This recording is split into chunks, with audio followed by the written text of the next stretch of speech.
Hello, my friends. My name is Chris Calloway, and I love fabrics. Hey, I want to tell you about what makes a good shade cloth. People ask that a lot of times from us. What's a good material? So it depends on what you're growing and what you need light-wise to come through there. We do everything from about a 15% all the way up to 100%, and lots of steps in between there on the shade material. A lot of times, like your plants, like cucumbers and tomatoes, they might take a lighter shade, like a 30%. Or you might have like ferns or something like that that take like a 73 or an 80% shade cloth. And some plants like even darker than that, for sure. You have an area where you've got intense heat, probably a denser weave might help you to kind of cool that area down for yourself. So you may need a denser material. There's really two main types of shade cloth out there. There's woven materials, which have been made forever, and there's knits, which are a fairly new type of material. The woven material is flat, not flat, but little monofilament, like fishing lines that they weave together in a weaving machine. And it's usually black, it's a monofilament, and they hold up great in the sunshine. They will fray out a little bit when you cut them. There's a misnomer nowadays that they'll unravel, but that's kind of an old thing that they used to use back in the day when they had a loom that you could pull at the yards and they would just unwind back and forth, back and forth, back and forth like that. So anyway, they will fray out a little bit, but they do have a tendency to stop after a period of time. There's another material called a knitted material, and basically what this is they take those same little monofilament yarns and lock them into like a lock stitch pattern, so if you cut it, it doesn't fray out quite as bad as a woven material does. It's a little bit stronger. The wovens don't stretch much, the knits, they stretch a whole lot. Also nowadays, in the knits, there's a couple options on the type of yarn. The monofilaments, like I said, they look like fish lines. Then there's a flat yarn that's real thin.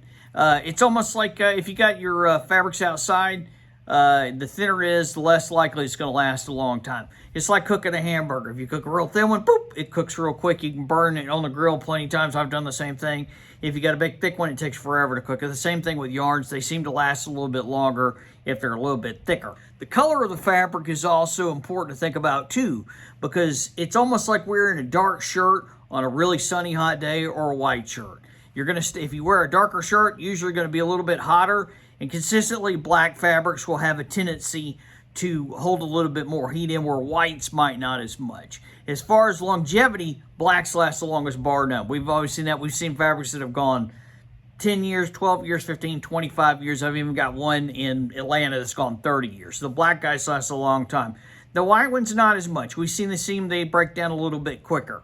And the more bright the color of the fabric is, if it's a yellow or an orange or red or something, they seem to break down in a real quick hurry. But the darker, they seem to last longer. A lot of times, if you want your fabrics to be a little bit tougher, it's important to sew the outside edges and turn them back in. It gives a little bit of a beefy edge on the outside. Put some grommets in there, let you hook it in. So if you get some fabric sometime and you hook it in there and it's not locked in with taper grommets, they have a tendency to rip out. I've seen it many times. People try to save a little bit of money. They come back and say, hey, you know what? I should have got the sewn edges because a windstorm came along and ripped everything out. Or I had a snow load hit it and it just pulled out the side and ripped the outside edges. So if you want it to last a little bit longer, maybe longer than like a couple of years, definitely get this border sewn up and grommeted. That'll help hold up for a long time as well. Also, you may have the best fabric in the world, but if you don't install it right, you're going to have all kinds of problems. I have people call me on a pretty regular basis. They say, hey, I put the shade up and I put the grommets on 10-foot centers and it's ripped all out. It's come apart and everything. So if you put it in correctly, you can call me anytime. You can email us. We'll show you. We got all kinds of installation tips we can help you out with, but that definitely makes your fabric last a long time. Get away from rough edges. If you got something it's beating on steel all the time, you want to make sure you put some cushion in there to make it go longer. That's in effect for even the toughest of fabrics. So what makes a good fabric? Make sure you got something that meets your light requirement that you need. Make sure you use those monofilaments, whether they're wovens or knits. Wovens, like they don't stretch too much. Knits, they stretch a whole bunch. And something like your coloration or your material, if you want to cool it down a little bit more, use a wider one, or if you want to have it a little bit warmer, depending on where you're at, you go with a darker color fabric. Consistently, the darker color fabrics seem to last longer. That's just my experience after 30 years of working in the fabric business and seeing fabrics come and go, and different mills and different people saying, hey, this will last forever and this won't. Black seems to work and last the longest. Darker colors, the brighter the color, the less likely it's going to last, for sure. If you have any questions, just email us, Pat Global, That's our website, packglobal.com, or you can phone us at any time for more information. We'd be happy to help you out. If we don't know, we'll ask around and see if we can figure it out.